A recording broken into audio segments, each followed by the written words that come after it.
What's up, Sharks? Let's dive right in. Today is Thursday, April 9th, and we are having a bounce from the recent positive news about a ceasefire. So the market has reacted positively. Now, nothing for the research that I have done, nothing is set in stone. So there's a lot of euphoria out there, which is good. The market recovered and slightly recovered. So you can use this opportunity to take profits. But I don't see that we are out of the woods yet, right? From my research and asking my AI just to confirm what they're seeing, right? To do the research for me. So you can see right over here, I'm using Claude. When I asked Claude what could be the next biggest catalyst for a market correction, and just to get an idea of what could be hanging out in the bushes, right? What can happen going forward? The number one is catalyst that it listed is the Iran ceasefire collapse, right? So you can see yesterday, just 2 days, yeah, yesterday we had the ceasefire for the 2 week ceasefire, and already Iran is accusing the U.S. and Israel for breaching the ceasefire terms within hours of the deal being announced. Uh, this is about Israeli strikes in Lebanon, a drone shutdown, and Tehran, the denial of right to uranium enrichment. And some of the 10-point list that Iran wants, I'm pretty sure that the U.S. is not going to align and agree with that. One of the points is uranium enrichment and have control of the Strait of Hormuz and being able to charge a toll for any cargo ships that pass by, and repayments of damage done to the country from all the bombing that the U.S. and Israel done. I just don't see the U.S. and Israel agreeing to those main points that's on the 10-point list. So this ceasefire doesn't seem like it's going to do well. They are going to have uh, meetings in Islamabad, which this is where they're going to talk and come to some type of agreement if they can. But I just don't see it being possible. And right now, nothing is really set in stone, right? Even with this announced ceasefire, it doesn't seem like it's holding that strong. It doesn't seem like it is a ironclad ceasefire. There's already within the first hour, second hour, there's already provocation. So I'm not really confident about the whole war with Iran. And you can see how the market is. It bounced and reacted really positively right away, but it doesn't seem like that's going to last. And then we have the Fed chair transition, and again, inflation is still running hot. So we want to see how, and we're worried about stagflation too, right? The rise in inflation, and the interest rates going up. So that's another concern. And then number three is AI earnings, right? CapEx spending, right? If it justifies all the CapEx spending that the hyperscalers are doing, and then private credit, right? There's already cockroaches issues that's hidden in the private credit sector. Yeah, so those are and yeah, actually number six is quite important. So this is kind of like under the radar.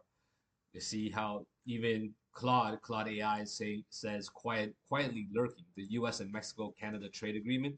This is set to expire, and with Trump being in office, more than likely he's going to escalate to some type of tariff escalation and adjustments around that. So we'll see how that plays out. It's going to be a lot of a tug of war between Canada and Mexico and the U.S. around the tariffs. That's not going to look good. So I'm 99% positive that this will cause a lot of volatility within the market. Not sure what exactly it is set to expire, but you'll see there's going to be a lot of back and forth around this. Um, yeah, so it's like we're just not out of the woods. I just don't see this is like a dead cat bounce. But either way, if you understand how the market is and how Trump operates and how this administration operates, you can really make serious money. So we began our war with Iran sometime in, let me double confirm, February 28th. That was over the weekend. And when the market opened was March 2nd, March 3rd. Yeah, so around March 2nd, March 3rd. And once the news broke out, you can see the market took a dip. So if you were to capitalize on the dips throughout the times that we've been up and down with the war and going back and forth, and you were able to buy the dip at the lowest point on March 30th, you can see for this particular stock, well, actually every stock on the market on March 30th had a similar dip and strong support. If you were to be able to buy that dip, right, and now and then this bounce that we have, you would be doing quite well, especially just buying leaps, buying calls. That's the best time to buy leaps. So it's kind of like understanding that in the market, it is scary. It's, there's fear in the market, and buying the dip is not comfortable. It's not something that is just it's easy to do, but this is how you generate wealth. This is how you generate income. You have to buy the negative news and then sell the positive news, especially with this current administration. Buying the negative news and selling the positive news. So I'm just using Bloom Energy as one of the examples. And actually, Bloom Energy, I took profits today on a leap that I bought during a dip. So I can share with you guys that. And let me go to the next one before we go there. AMKR, same thing. I was able to buy a dip during this time. And look at the March 30th, it hit the support level. And actually, and we look at AMKR, you can see the support level is clear as day. So buying the dip, and then you see where we are now, you would do extremely well. And then buying a leap, and then closing out the leap, right? Sell the close and leap for a short term. Even though it's a long-term strategy, just take profits on a shorter timeline because, again, the market is not. There's still a level of uncertainty out there around with the war. Nothing is in a set in concrete about the ceasefire. So same thing, AMKR, you can see March 30th. Let's look at Nvidia. Just look at some of the big tech names. You can see just buying the dip, how much you would do. Same thing here, March 30th, right? So March 30th again. This stock right here, GLW, this is the fiber optic. They have partnerships with Meta building out their data center. Buying the dip on March 30th. You can see support levels are really solid at the 125, 124 range. So this is another example. Buying negative news and selling positive news. And yeah, so that's how you want to generate income, okay, and build your wealth, because it is scary to buy during the dip.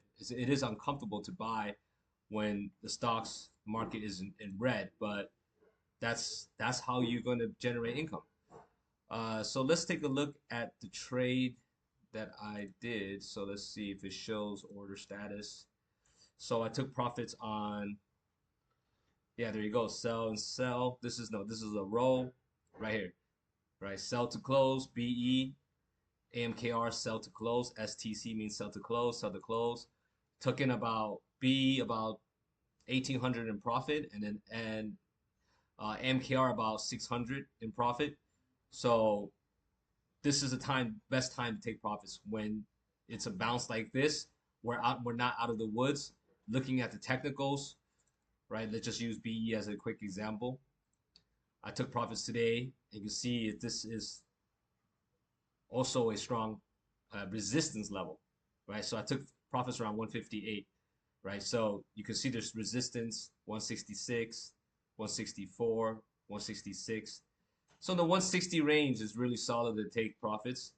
But I can't time it perfectly. I'm happy with my 158, cashing out at 158. But again, I'm just waiting for another dip because it's going to happen with this current administration. Something else is going to pop up, some other drama, and then next you know the market's going to tank. And then make sure you have dry powder to take advantage of that.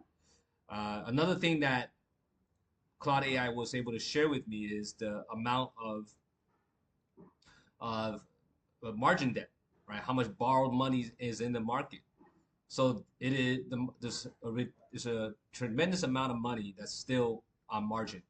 So that is a very dangerous thing. You don't want there's too many people using borrowed money invested in the market, and if they get into margin call and they cannot cover, it is a cascade effect. I talked about this many times in the past. So be very careful with how much margin debt right now is in the market, and it's extremely, extremely high. So be careful with your capital. Understand that with this current administration, it's best to sell when there's positive news, sell. When it's negative news, just buy. Right? Don't have fear. Just buy the negative news and sell the positive news. All right. Well, either way, I hope you guys found this video helpful. Like and subscribe. Leave a comment. I'll be more than happy to respond. And if you want to learn options or understand more about how to trade options or invest, you can book a time with me. You'll personally speak with me, and I can give you a tour of my community and also share with you everything around options, right? What is technical analysis, fundamental analysis, understanding how to all the strategies. So here's my group. You can see Options Shark community. I also have an AI agent. His name is Morpheus.